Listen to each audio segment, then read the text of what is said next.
Welcome to I Caught It on Audio. This is Water Cooler Chat episode 26, The Killer.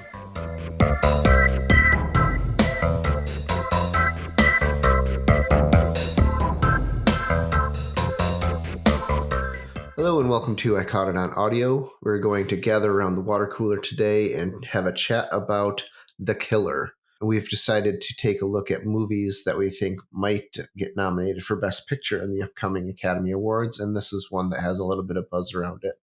This is a movie that was released on Netflix, and I believe it had a limited release in theaters as well. David Fincher is the director of this one, and Michael Fassbender is really the only big star, even though we've got, or the only major role, even though we've got some stars like Tilda Swinton and Charles Parnell and a few other people in there. Zach, why don't you tell us what you thought about this one? We'll have you start off. So when I first heard about this one, I was super excited just because I've always loved David Fincher. Most of his work is very interesting, very characteristic of a director that cares a lot about the details. I know he got a lot of flack early on in his career because he directed the Alien 3 sequel that bombed, and everybody kind of hated the direction it went as a follow-up to Aliens, the James Cameron movie. And he also got a lot of flack for being a very dark director, meaning he would pair up with cinematographers that would very oftentimes keep the light low so that a lot of what's going on in the frame is very hard to see sometimes, depending on what your setup is like. If you go to see his films in the theater, usually you don't have that problem, but once you try and watch it on a DVD or a Blu-ray, the dynamic changes quite a bit. So when I heard about this one and the screenplay being done by Andrew Kevin Walker, who is the guy who did the Seven screenplay, is probably my all-time favorite David Fincher movie in his repertoire. This one, I got really excited about it, and I thought, "Ooh, this could be really good." And then I watched it, and I don't know. I think maybe I kind of built myself up a little too much on it. I wouldn't say it's a bad film necessarily. It just doesn't really have the same type of oomph that I think some of his earlier films had. It's definitely got some interesting stuff going on. I like how it's sort of broken down into chapters, and each chapter has a thing going on that's very specific to that part of the story. And obviously coming from a French graphic novel, that's a good way to do it. Because I'm not familiar with the French graphic novel, but I'm sure it probably was, this book and then that book and then that book and told a different part of the story. I really liked the soundtrack by Trent Reznor and Atticus Ross from Nine Inch Nails. I thought that was pretty, it had the right kind of interesting tones and embellishments where needed. I also loved the Smiths soundtrack songs throughout. How that's pretty much all he's listening to throughout the whole thing. Right. And I really did like his personal playlist. Yes, yeah, on his little iPod thingy or whatever, iPod Shuffle or whatever. His work playlist. Who knows what else he listens to? True. Yeah, it's his work playlist. I think as far as the story goes, what I really enjoyed about it is how he spends so much time planning and calculating every little detail, and he still manages to fuck so many things up. Spoiler alert. Yeah, spoiler alert. He's like the Inspector Clouseau of bungling, like how did he ever become this killer guy? This elite assassin. Yeah. And story wise, it starts off with him bungling the hit, his first hit in France, and then it progresses into the revenge story, where he after that goes wrong, the people who were paying for the hit decide to try and clean up the mess by trying to take out him, but instead they go and rough up his girlfriend in, I believe, the Dominican Republic. Once he finds out, that she's heavily injured going to make a full recovery most likely, but still, she's been damaged based on his lifestyle or his work. He decides to go full on using his skills to exact revenge, and that's it's a interesting story. It takes him in interesting places, but overall, like I didn't feel it did really anything new. It didn't really take film beyond, or it didn't have the Fincher-esque nuances. It didn't have the types of things that I really look for in his type of movie making. Dan, why don't we hear what you got on this one? Well, I agree with pretty much all the things you said. It isn't it's not incredibly ambitious in what it's trying to do. I mean, it's a revenge genre movie or a thriller, revenge thriller. And it doesn't have a big twist, it doesn't have immediately like universal themes. I think what it's about is being an obsessive person, Exactly. And it feels like he's not trying to make big statements about the world. It's almost like he wants to talk about Fincher himself, because he's a famously obsessive, in his work, in his movies. So, I mean, he's got to be aware that that's what he was doing. I think he would be pretty oblivious to his own activities if he didn't recognize that. And I think the fact that he is an obsessive person, but of course that doesn't actually work in life, as you pointed out. I found this movie actually really funny. There's a lot of like really funny deadpan stuff. So like the at the beginning with the when he screws up the hit, that's a bit of bad luck. It is his fault, I suppose, in a way, but I think killing a person from a distance, getting away with it, is always a little bit dubious. But the ones that I found more funny were when he goes to find out who he needs to kill from his from Charles Parnell, the lawyer. Yeah. Mm-hmm. And he's like, all right, he has this plan to get in, and he executes it perfectly, and it's all good. And he's like, all right, I've put, 3.5 inch nails in your chest. You're going to live for 6 or 7 minutes. And then he just dies. And he's like, shit. Whoops. Yep. Like how you can't be that precise about things, really, or Right. He's not good enough to be that precise. Or when he's going to knock the dog out, when he's hitting the big guy, The brute. The brute, and he's like, oh yeah, this is what, I don't know what he says, like 35 to 40 pounds. But now that I get closer, I feel like he might be a little bit bigger. It's like he's trying to cover all the details, but of course you can't, or he's not good enough to, Right. So those things I found really funny. I also was, amused by a couple of the commentaries he seemed to be making. One, the fact that when things are disposable, like he uses all his aliases are like sitcom from the 70s. Yeah. And no one bats an eye at Felix Unger or Sam Malone or even George Jefferson, which made me laugh out loud. Uh-huh. Like, no, everyone's like, oh, okay, whatever. I thought that was a funny commentary. And then I also was amused by, and I don't know how intentional this was, but how he uses in a movie that's pretty much fully funded by Netflix, as far as I know. He uses the Dropbox system from Amazon to make sure that he can get in and target his final guy, the guy that put the money up for the original hit. Yeah. I don't know. I just like that they made such an obvious display of Amazon in the movie. I just I don't know if he was trying to say anything, but it was pretty funny. But yeah, it felt like a lot of this was about Fincher, and that was interesting. But it isn't like it wasn't trying to make any broad strokes. It wasn't even like a epic meditation, like on sort of a more even. I mean, it's funny to not to say that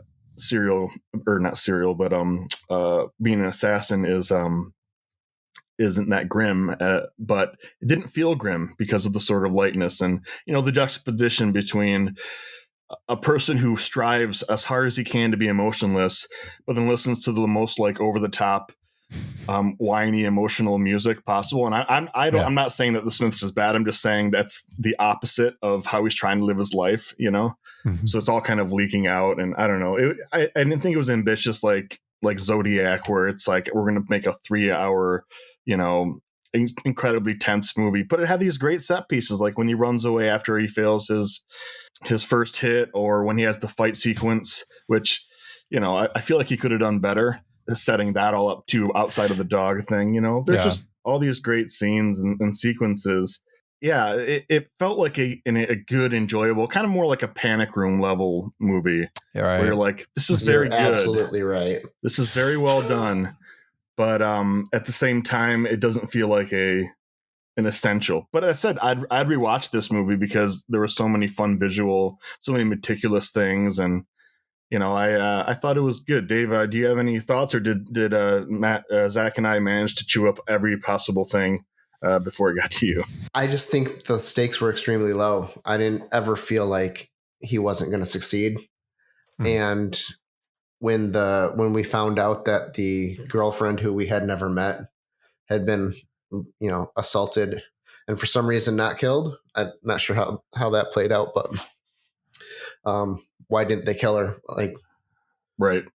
Yeah. Why did they care? Why were they even there if they weren't going to kill her? Mm-hmm. Well, they were trying to get information about him. Yeah. But you'd think that they would be professional enough to close that loop by killing her. I mean, if you've That's got what he does anyway. If you've got characters named the Expert and the Brute, you think, I don't know. So that I didn't care about that character. Didn't care about, honestly, I don't think there were any characters that really I was worried about. Like maybe the assistant, the lawyer's assistant, Dolores, maybe cared about her a little bit.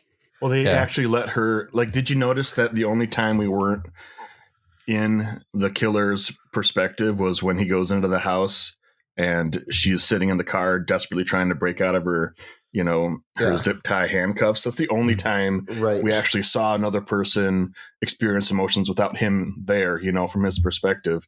So I think he wants you to care more about her for whatever reason, but then why didn't he want us to care about anybody else? It's like the whole Tilda Swinton scene. Like, she's a great actress, but I'm not convinced that wasn't just a camera crew and Michael Fassbender going to a restaurant that Tilda Swinton happened to be at. Yeah. And she was genuinely worried that Michael Fassbender was going to kill her. I was kind of hoping that he would mess up and she would get away. Well, if he had failed his mantra there and not been ruthless, I mean, she had the knife. She was she was hoping he would lean down and help her up. That was her angle was. That's what her angle was. I don't know. That was my biggest take. Like, this is the best example of this type of film, in my opinion, is Luc Besson's The Professional. The hitman who's made a bad decision or made a mistake and now has to pay the repercussions of it, was just executed perfectly in that film. And maybe that's because you had a great character, a great foil in Gary Oldman's DEA character. I don't know, but this I just didn't care about any of the characters. It was nice to look at. I really appreciate it coming in under 2 hours, because I feel like it could have dragged on even more. But I don't know that it even needed to be 2 full hours. I mean, an hour 40 probably would have been enough. Could have cut some more out. The fight scene with the Brute was way too long. Yeah, I really liked it. I thought it was a really effective, like really intense, in your face. Didn't look too stuntman-y, for most of it, which is what often happens. No, but it just kept going, and it's like he was never in peril. I didn't worry that he wasn't going to win for a second. So that's often the case with the main character in a movie. I don't know. But they weren't equally worried about matched. John Wick, or anything, when you're watching a John Wick movie, of course not. after so Jamie and I watched it together, and we kind of talked about it a little bit, and her take was that he was very good at yoga. Like the yoga moves were very well executed. So, I mean, there's that, but the rest of it was just kind of meh. I agree with all the assessments you guys both made. But I just think I liked it more, even though it was, because I taking it more as a exercise and cool looking stuff, and also some funny deadpan humor. So I agree, it's not a masterpiece, but I just liked it on the terms that it set out to do. Which you mentioned The Professional. The Professional is deliberately trying to be an emotional movie. The point is he needs to be emotional. Mm-hmm. I don't know that that's what this movie was trying to do. Yeah. It clearly wasn't. Yeah. So, I mean, yes, those are good reasons. It's not like the movie if that bothers you, I guess. But I didn't think it was a great Fincher movie, but I thought it was an enjoyable 2 hours. It didn't feel slow or long to me.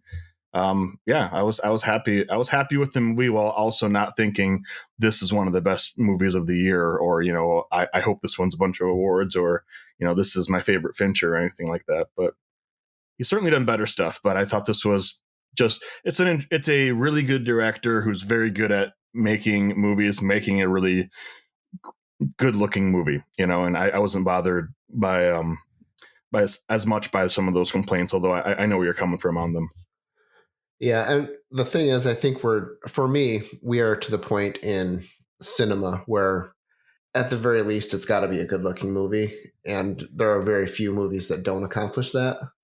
So if that's all it has going for it, then I don't need it.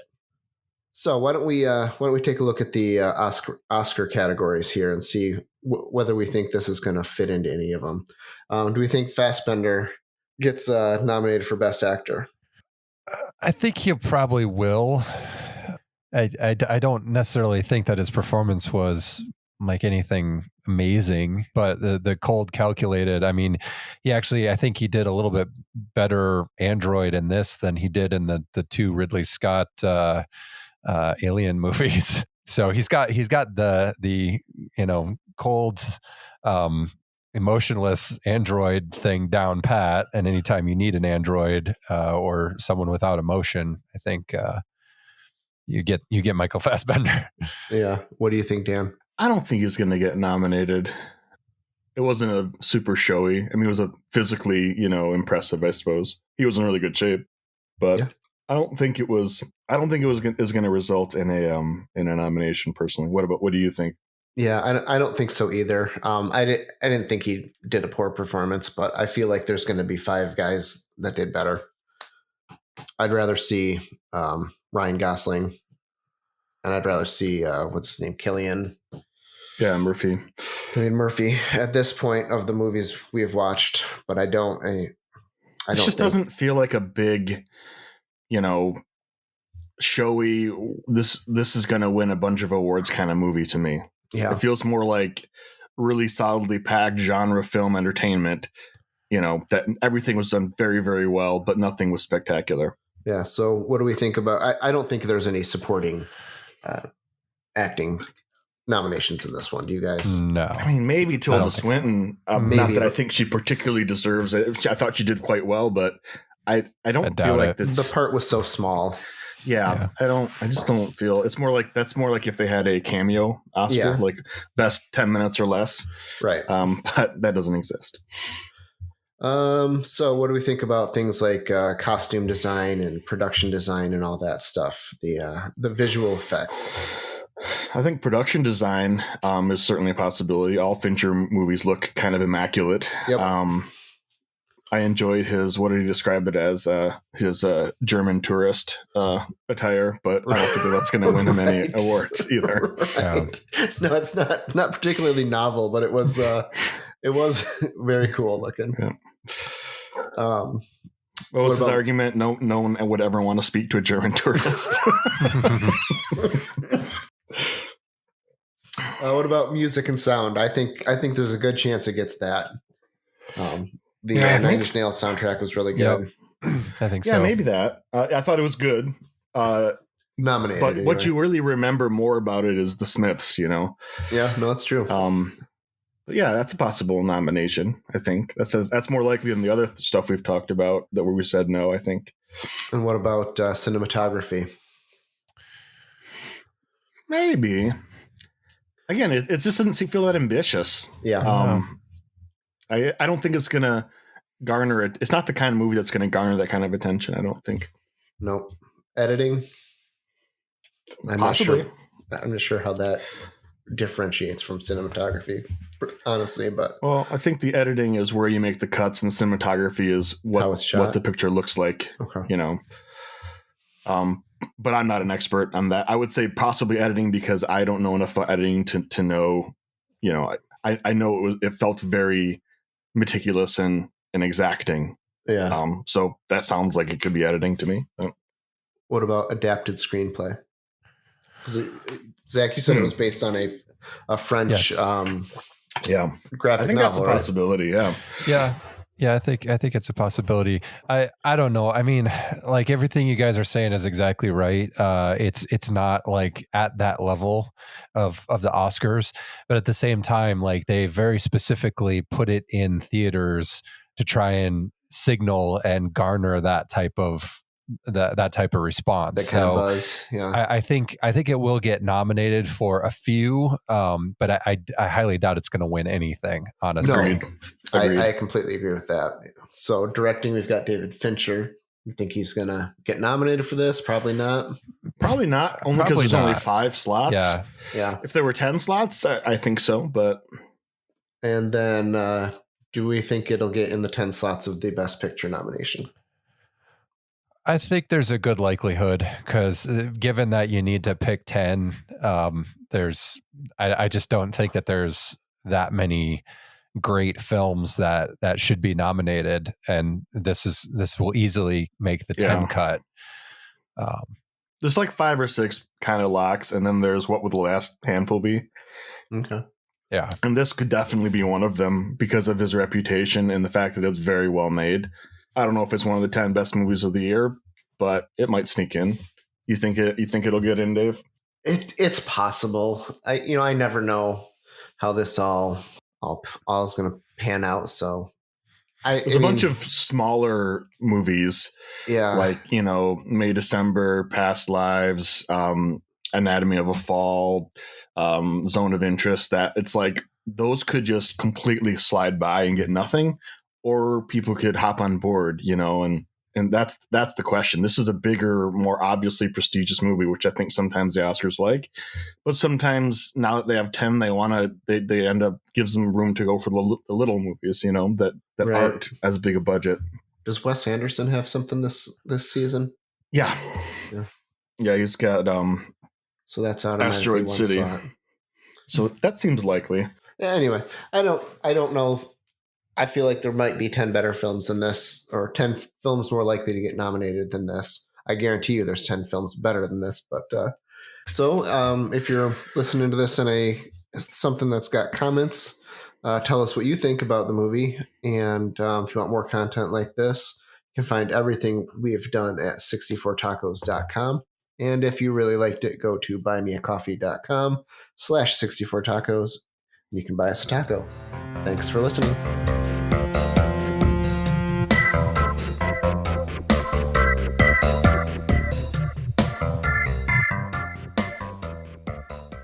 I caught it on audio.